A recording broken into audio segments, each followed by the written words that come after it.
So yun, so kamusta?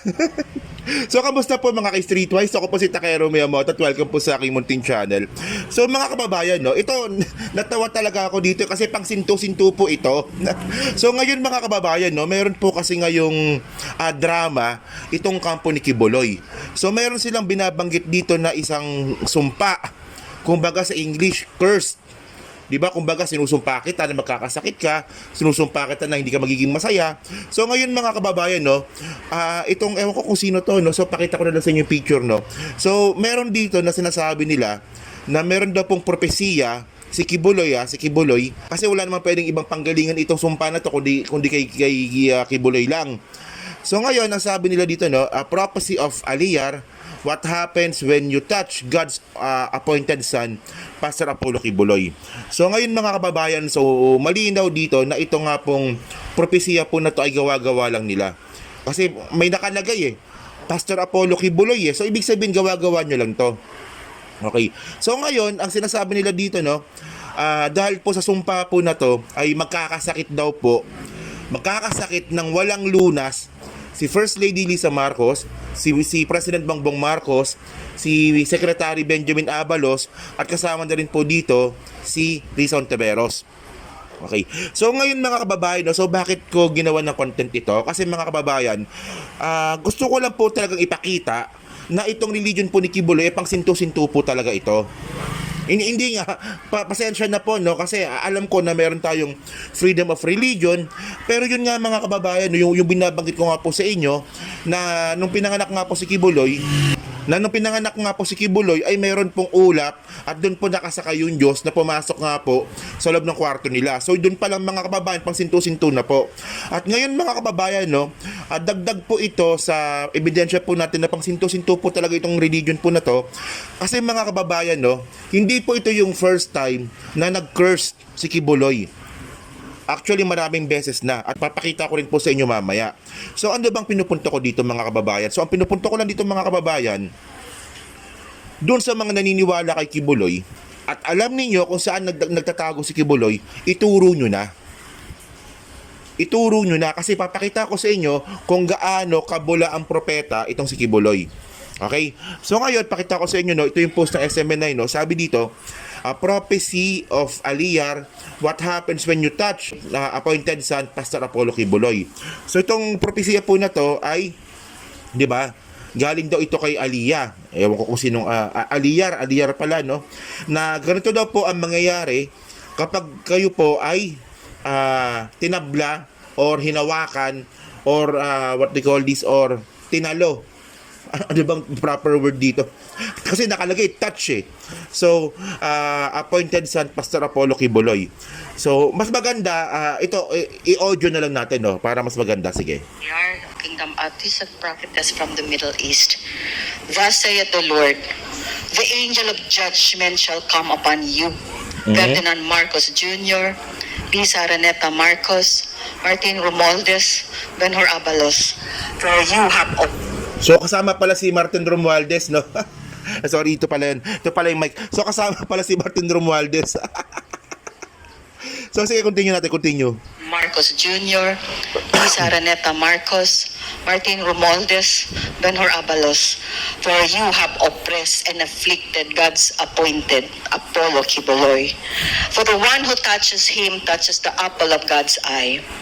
As you have grieved the Son of God, you shall be plagued with a deadly disease, a crippling condition, a formidable disorder that even your nearest and dearest ones shall suffer terribly. It will be a dreadful curse, so devastating that existence itself becomes a burden. Actually mga ka-Streetwise, no, hindi po ito yung first time na narinig ko po itong mga word po na to. Sinabi na rin po ito ni Kibuloy 2005 pa. And then wala naman nangyari. Hindi nagkatotoo. Peke kasi nga bula ang propeta. Okay? So tandaan nyo mga word na binabanggit, no, kasi meron po kong ipi-play sa inyo mamayang video na parehas lang din po ng sinabi dito ng kung sino man to, no, kung sino man yung babae na yan na miyembro po ng Vintage Palmolive Girls. So, continue pa natin. Sige. And thus it is written, of how much sore punishment suppose shall he be thought worthy, who hath trodden underfoot the Son of God, and hath counted the blood of the covenant, wherewith he was sanctified an holy thing, and hath done despite unto the Spirit of grace. That's in Hebrews 10:29.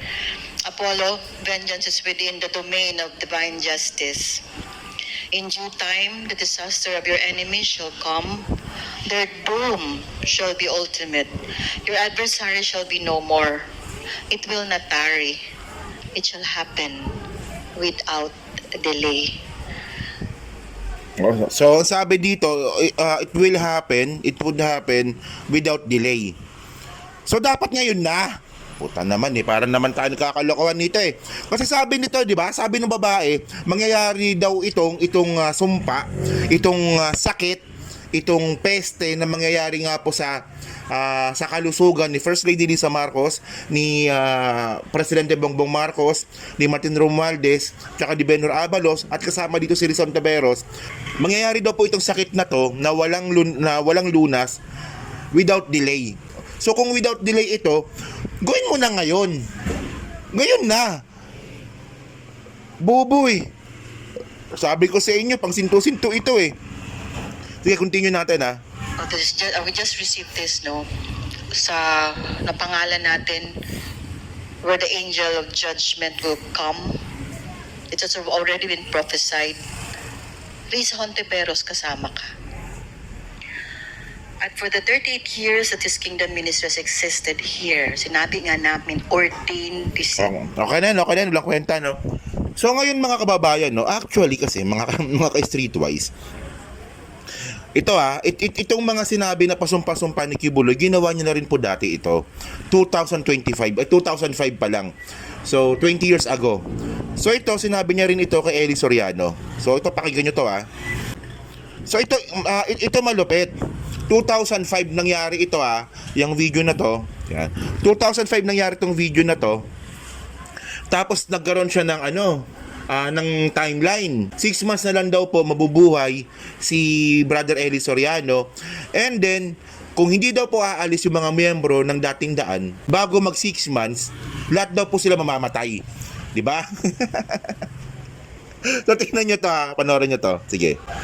To the members of this guy who is now declared a blasphemer in the kingdom of God, you have 6 months to leave that group. If you want to leave that group, you will be included in his judgment. You will all be ushered to hell when you die, or while you're still alive, your soul is already marked for destruction. So that the group of this leader, I am telling you, get out. Lahat sa inyo na mananatili dyan, bibigyan ko kayo ng 6 months, umalis kayo dyan. Kung di kayo alis dyan, kung ano ang kanyang kaparusahan, ganyan din ang tatanggapin nyo. So this group of Eli Soriano, of the dating daan, your leader is already damned and judged. Because it is not our fault, it is his fault. Because last night, a revelation came to me. He is declared here and there in the kingdom of heaven and in the kingdom of heaven on earth that this guy has crossed the point of no return. He is a blasphemer. He has committed the... Teka lang. Okay, so ngayon mga kababayan, no, ito pakita ko sa inyo to, no. So, ito, tinaningan po yung buhay ni Eli Soriano noong 2005. So, pakita ko sa inyo, no. Teka lang. So, ngayon mga kababayan, no, ano bang gusto kong i-point out dito? So, itong pasumpa-sumpa nga po ng kampo ni Kibuloy na kayo ay mamamatay na, kayo ay dadapuan ng sakit, hindi na po bago ito. At meron pong ito merong pangyayari nga tulad nga ng sinabi ko kanina, meron pangyayari na nung ginawa ito ni Kibuloy noong 2005, hindi na ba nagkatotoo? Okay? So ito panoorin nyo ito, no? So ito yung sagot nga po ni Eli Soriano dito nga po dun sa sumpa or curse ni Kibuloy na hindi nagkatotoo. O di ba? Sige, continue Pinya, Pagkakasakit daw ako ng hindi ko na raw malalagpasan. At within 6 months, sabi, umalis na kayo dyan, madadamay kayo kung anong parusa nyo. Naglagay siya ng deadline 6 months eh. Kung ano yung kaparusa kay Soriano, yun din sa inyo. Sabi niya, madadamay kayo. Sinabi niya yan, February 6 2005. May deadline. Dapat August 6, 2005, patay na ako. Ngayon, August ano na ngayon? August 30 na ngayon. Ay, ano na, ilang taon na? 14 na taon na at 6 na araw, ay 6 na buwan at 3 linggo at 3 araw ngayon. Salamat sa Diyos ko, hindi pa ako patay hanggang ngayon. Di ba mga kababayan, no? So ito, no, alam nyo kasi, sa panahon natin ngayon, sino pa bang naniniwala sa mga sumpa-sumpa na yun, sa mga curse na yan? Actually, ako din ako naniniwala dyan. So ito ngayon. So, ngayon, nasabi ng kampo ni Kibuloy na meron ng propesiya na ganun din, tulad ng ginawa nga nila kay Eli Soriano dati, na dadapuan ng matinding sakit, itong sila PBBM, si Lisa Marcos, si Martin Romualdez, si Abalos, tsaka si Rizon Taveros. So ngayon, kung totoo yan, pwede bang pakisama na lang ako? Isama nyo ako dyan. Oo, gusto ko yung sinasabi ninyo na sakit, yung na makakasakit kayo, di ba? Ito yung sabi magkakasakit kayo, na kahit yung mabuhay kayo ay ayaw nyo nang mabuhay, pero nagpapatuloy pa rin ang buhay ninyo dahil sa sakit ninyo. Kamumuhian kayo ng mga kakilala ninyo, ng mga kamag-anak ninyo, ng mga mahal ninyo sa buhay. Yan, ayan ang gusto ko, di ba? So, Kibuloy, di ba, pakisama na lang ako dyan sa sumpa na yan. Kasi po, pag yan po ay hindi nagkatotoo, so, ibig sabihin nun, bula ang propeta po talaga kayo. And then, kung magkatotoo naman ito, well, kung pag nagkatotoo naman itong sumpa ni Kibuloy, so papalakpakan ko siya. Oh, very good, totoo ka pala.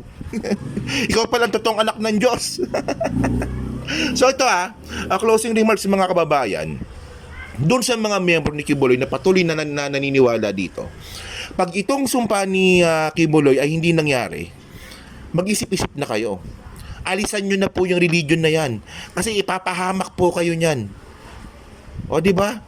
Isipin nyo, di ba? Ang lakas ng loob na magsalita ng ganun, na tinaningan pa talaga, di ba? 6 months. Hindi naman nakatotoo. Tapos, mga kababayan, itong sumpa naman nila kay Presidente Bongbong Marcos, sabi naman ng kampo ni Kibuloy, ito daw pa ay mangyayari without delay. So, dapat ngayon na. Okay? So, at saka mga kababayan, at alam naman po natin na si Eli Soriano po, alam kong pumanaw na po siya, pero hindi naman siya pumanaw tulad nga po ng gusto ni Kibuloy. So, ibig sabihin ng mga kababayan, bullshit po talaga itong curse ni Kibuloy. Hindi po ito totoo. Bobo nila po maniniwala dito. Okay. So yun mga kababayan, so kayo po pong masabi nyo nga po dito sa sumpa nga po na pautot ni Kibuloy. So paki-comment lang po sa baba. So kayo ba naniniwala ba kayo dito o isa lang itong katangahan, kabobohan at kagaguhan? So thank you mga kababayan, maraming salamat sa inyo lahat. Kita na lang ulit tayo sa susunod pa na video. So salamat po, thank you.